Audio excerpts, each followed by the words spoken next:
గత కొన్ని రోజులుగా మన దేశ రాజకీయాల్లో జరుగుతున్న పరిణామాలు చాలామందికి ఆశ్చర్యాన్ని కలిగిస్తున్నాయి.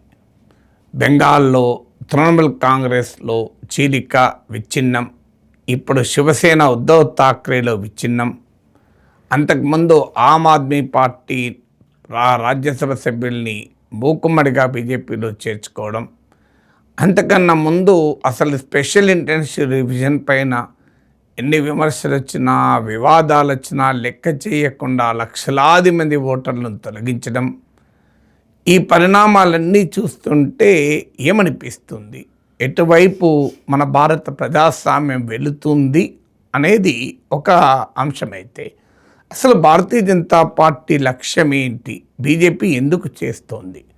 ఎన్డీఏకు స్పష్టమైన మెజారిటీ ఉంది.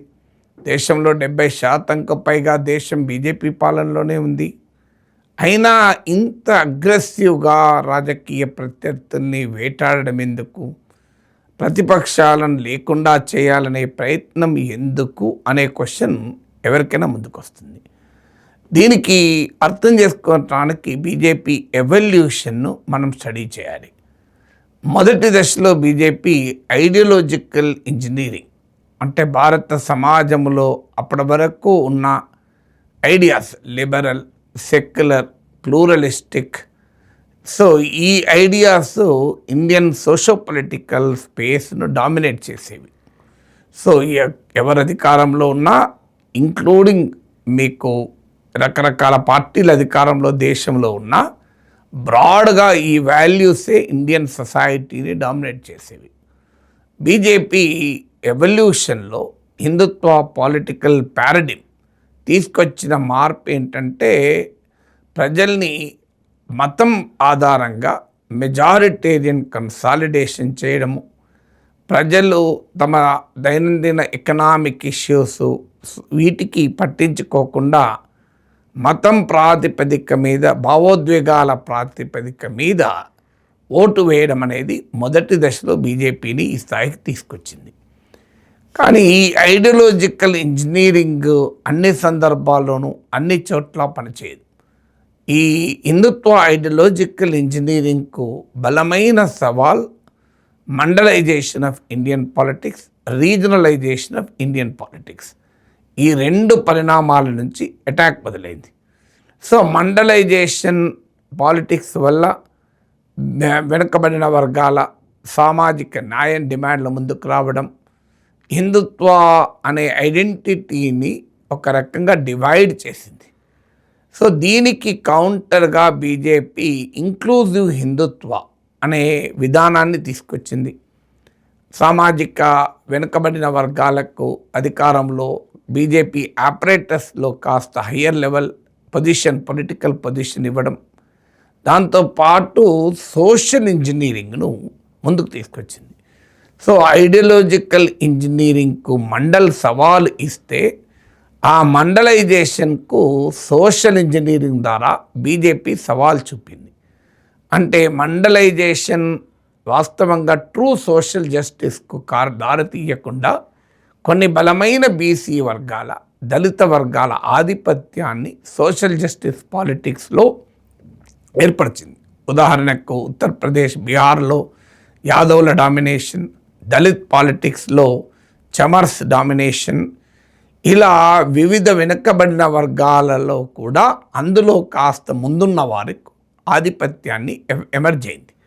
సో దీన్ని అర్థం చేసుకున్న బీజేపీ ఈ హిందుత్వ ఐడియాలజికల్ ఇంజనీరింగ్కు సవాలుగా మండలైజేషన్ వచ్చింది కనుక, మండలైజేషన్కు ఆల్టర్నేటివ్గా అటాక్ చేయడానికి సోషల్ ఇంజనీరింగ్తో మోస్ట్ బ్యాక్వర్డ్ క్లాస్ను, అలాగే non dominant OBC, non dominant Dalit గ్రూపుల్ని, ముస్లిమ్స్లో కూడా పాస్మండా సమాజని, బ్యాక్వర్డ్ క్లాస్ ముస్లిమ్స్ను ఇలా అట్రాక్ట్ చేయడం మొదలుపెట్టింది.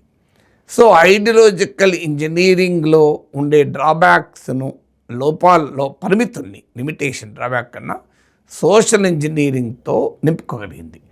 అయితే ఈ ఐడియాలజికల్ ఇంజనీరింగ్, సోషల్ ఇంజనీరింగ్ కూడా సరిపోని అంశం ఎక్కడొచ్చిందంటే రీజనలైజేషన్ ఛాలెంజ్తో. సో రీజనలైజేషన్ ఛాలెంజ్ వల్ల దేశంలో అనేక చోట్ల ప్రాంతీయ పార్టీలు బలంగా ఎమర్జ్ అయ్యాయి. ఈ ప్రాంతీయ పార్టీలు బీజేపీ ఆన్స్లాట్ను గట్టిగా ఎదుర్కోగలిగాయి. ఈ దేశంలో చూడండి, మొదట్లో బీజేపీ గ్రోత్ చూస్తే కాంగ్రెస్ స్ట్రాంగ్ హోల్డ్స్లో బీజేపీ తొందరగా అధికారంలోకి వచ్చింది. ఆ తర్వాత మీకు మండలైజేషన్ పాలిటిక్స్ బలంగా ఉన్న రాష్ట్రాల్లో అధికారంలోకి వచ్చింది. థర్డ్ ఫేజ్లోనే మీకు రీజనల్ పార్టీస్ బలంగా ఉన్న రాష్ట్రాల్లోకి పెనిట్రేట్ అయింది. సో మీరు బీజేపీ గ్రోత్ను మ్యాపింగ్ చేస్తే క్లియర్గా అర్థమవుతుంది మనకు. అందువల్ల ఐడియాలజికల్ ఇంజనీరింగ్తో కాంగ్రెస్ పార్టీ స్ట్రాంగ్ హోల్డ్స్ను దెబ్బతీసింది, ముఖ్యంగా నార్త్ అండ్ వెస్ట్ ఇండియాలో. సో కాంగ్రెస్ పార్టీ కనుమరుగయ్యేలా చేసింది ఈ రాష్ట్రాల్లో కొన్నిట్లయితే. గుజరాత్ రాష్ట్రంలో సోషల్ ఇంజనీరింగ్తో మండలైజేషన్ ఛాలెంజ్ను ఎదుర్కొని సోషల్ ఇంజనీరింగ్తో ఆ మండల్ ఇన్ఫ్లుయెన్స్ ఉన్న రాష్ట్రాలను గెలుచుకోగలిగింది. ఇక అప్పటికీ కూడా రీజనలైజేషన్ ఛాలెంజ్ మిగిలిపోయింది. ముఖ్యంగా లింగ్విస్టిక్ ఐడెంటిటీ, రీజనల్ ఐడెంటిటీ బీజేపీకి సవాల్గా మారాయి. బీజేపీ సైద్ధాంతికంగా కూడా సెంట్రలైజేషన్ మోడల్ను అనుసరిస్తుంది కనుక ఈ రీజనలైజేషన్కు ఐడియాలజికల్ ఛాలెంజ్ బీజేపీ ఇవ్వలేకపోయింది. సో ఇక్కడ ఇప్పుడు బీజేపీ పొలిటికల్ ఇంజనీరింగ్ను ముందు పెట్టి ఈ రీజనలైజేషన్ను దెబ్బతీయాలనేది మొదలుపెట్టింది. సో పొలిటికల్ ఇంజనీరింగ్లో భాగంగా ఒకటి పొత్తుల మేనేజ్మెంటు, వివిధ ప్రాంతీయ పార్టీలతో పొత్తు పెట్టుకొని ఆ ప్రాంతీయ పార్టీలు ఇచ్చే ఎంట్రీని ఉపయోగించుకొని చివరకు ఆ ప్రాంతీయ పార్టీలకే ఎసరు పెట్టే విధానం. ఒరిస్సాలో బిజు జనతాదళ్, బెంగాల్లో తృణమూల్ కాంగ్రెస్, పంజాబ్లో శిరోమణి అకాలీదళ్, ఇలా అనేక పార్టీలలో ఇదే పనిచేసింది. అంటే పొలిటికల్ ఇంజనీరింగ్లో ఒక డైమెన్షన్ ఏంటంటే అలియన్స్ పాలిటిక్స్తో ఆ రీజనలైజేషన్ బలంగా ఉన్న రాష్ట్రాల్లోకి పెనట్రేట్ కావడం, వారి బేస్లోకి ఎంటర్ కావడం, తన ఐడియాలజికల్ అండ్ సోషల్ ఇంజనీరింగ్ను ప్రవేశపెట్టడం. అలా మొదలై మీకు బెంగాల్లో చూడండి, తృణమూల్ కాంగ్రెస్ ఇచ్చిన ఎంట్రీతో ఎంటర్ అయింది. ఎంటర్ అయిన తర్వాత మీకు ఐడియాలజికల్ ఇంజనీరింగ్ మొదలుపెట్టి హిందుత్వ పాలిటిక్స్ ఎమర్జ్ అయ్యాయి. సో అందువల్ల రీజనలైజేషన్ అబ్స్టాకిల్స్ను ఎదుర్కోవటానికి సమర్థవంతంగా అలియన్స్ పాలిటిక్స్ను బీజేపీ వాడుకుంది. తర్వాత ఇప్పుడు పొలిటికల్ ఇంజనీరింగ్లోని రెండవ దశ వస్తోంది, రీజనల్ పార్టీస్ను ముక్క చెక్కలు చేయడం. అండ్ మీకు ఎన్సీపీని చూసాం, శివసేన చూసాం, తృణమూల్ కాంగ్రెస్ చూసాం, మీకు ఆమ్ ఆద్మీ పార్టీ కూడా ఒక రకంగా రీజనల్ పార్టీ అనుకుంటే ఆ పార్టీని చూసాం. మీరు చూస్తూ ఉండండి, రాబోయే కాలంలో మరికొన్ని ప్రాంతీయ పార్టీల్ని చిన్నాభిన్నం చేస్తుంది బీజేపీ. సో ఎందుకంటే బీజేపీ గ్రోత్కు, బీజేపీ రాజసూయ యాగం లేదా అశ్వమేధ యాగానికి అడ్డమచ్చేటువంటి అడ్డుగోడల్ని కాస్త ఎదుర్కొంటుంది. మైనారిటీ ఓటు బ్యాంకులు, liberal and pluralistic secular values తనకు అడ్డంకిగా ఉన్నాయి కనుక హిందుత్వ పాలిటిక్స్కు అడ్డంకిగా ఉన్న వాటిని హిందూ ఐడియాలజికల్ ఇంజనీరింగ్ ద్వారా జయించాయి. మండలైజేషన్, సోషల్ జస్టిస్ పాలిటిక్స్ తనకు అడ్డంకిగా ఉన్నాయి కనుక దాన్ని సోషల్ ఇంజనీరింగ్తో జయించింది.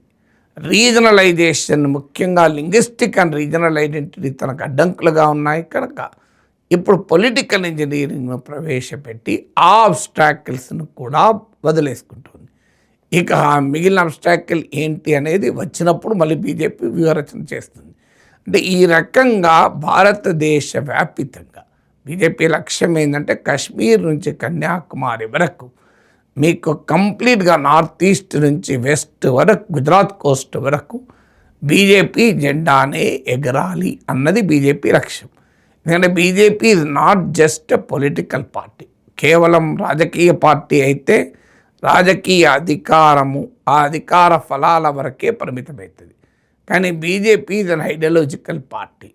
ఆ పార్టీకి ఈ దేశం ఎలా ఉండాలి, ఈ దేశ పాలిటిక్స్ ఎలా ఉండాలి, ఈ దేశ సొసైటీ ఎలా ఉండాలి, ఈ దేశాలలో లాంగ్వేజెస్ ల్యాండ్స్కేప్ ఎలా ఉండాలి, ఇలా ప్రతి అంశం పైన ఈ దేశంలో పవర్ డిస్ట్రిబ్యూషన్, ఫెడరల్ వ్యవస్థ ఉండాలా, యూనిటరీ వ్యవస్థ ఉండాలా, సెక్యులర్ వ్యవస్థ ఉండాలా, థియోక్రాటిక్ మతరాజ్య వ్యవస్థ ఉండాలా, బహుభాషా వ్యవస్థ, మల్టీ కల్చరల్ మల్టీ లింగ్విస్టిక్ ఉండాలా, ఒకే భాష ఒకే సంస్కృతి ఉండాలా, ఇలా అన్ని అంశాల పైన ఇండియన్ సొసైటీ ఎలా ఉండాలి అన్న దాంట్లో బీజేపీకి బలమైన ఒపీనియన్స్ ఉన్నాయి. సో ఆ ఒపీనియన్స్ అనుగుణంగా ఇండియన్ సొసైటీని రీఆర్గనైజ్ చేయాలంటే తిరుగులేని స్టేట్ పవర్ ఉండాలి. ఆ తిరుగులేని స్టేట్ పవర్ను సాధించే క్రమంలో బీజేపీ తన ప్రస్థానంలో ఒక్కొక్క అడుగు ముందుకేస్తుంది. అందుకే ideological engineering, social engineering, political engineering ఇది అర్థం కాని బీజేపీ ప్రత్యర్థులు అడుగడుగున బీజేపీతో కాంప్రమైజ్ అవుతూ వచ్చారు. బీజేపీ నచ్చినప్పుడు సెక్యులరిజం అన్నారు, మళ్ళీ బీజేపీ కలిసినప్పుడు సెక్యులరిజం వదిలేసి సనాతన ధర్మాలు అన్నారు. బీజేపీ కలిసినప్పుడు తమ సోషల్ జస్టిస్ పక్కకు పెట్టారు, మళ్ళీ బీజేపీతో దూరం అయితే సోషల్ జస్టిస్ మాట్లాడతారు. బీజేపీతో కలిసినప్పుడు తమ సెల్ఫ్ ప్రైడ్, ఆత్మాభిమానాలు పక్కకు పెడతారు. బీజేపీతో విడిపోయినప్పుడు మాత్రం అవి గుర్తొస్తాయి. ఇలా బీజేపీ ప్రత్యర్థులోమో ఐడియాలజికల్గా కాంప్రమైజ్ అవుతూ వచ్చారు. బీజేపీ మాత్రం అన్కాంప్రమైజింగ్గా సెక్యులర్ లిబరల్ పొలిటికల్ ఫోర్సెస్ను, ఆ తర్వాత సోషల్ జస్టిస్ పొలిటికల్ ఫోర్సెస్ను, ఇప్పుడు రీజనల్ పొలిటికల్ ఫోర్సెస్ని కూడా మట్టు పెట్టి తిరుగులేని ఆధిపత్యాన్ని సంపాదించుకున్నాక రాజ్యాధికారం తన చేతిలోనే ఉంటే అప్పుడు తనకు కోరిన విధంగా సొసైటీని రీఆర్గనైజ్ చేసి ఇటువంటి వ్యూహరచన చేస్తోంది.